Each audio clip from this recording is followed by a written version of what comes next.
పడినటువంటి మూర్తి. అటువంటి మహానుభావుడు ఏ చేతితో దశావతారాలలో ఉద్ధరించాడో ఆ స్వామి దర్శనమే దశావతార దర్శనము.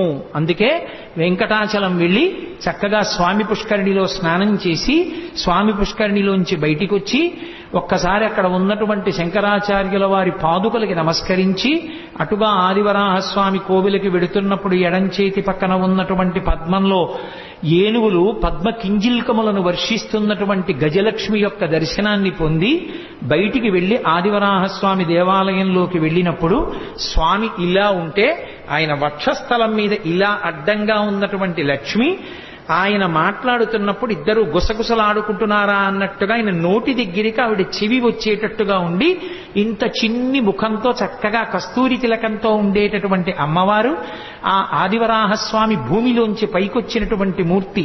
ఆ ఆదివరాహస్వామి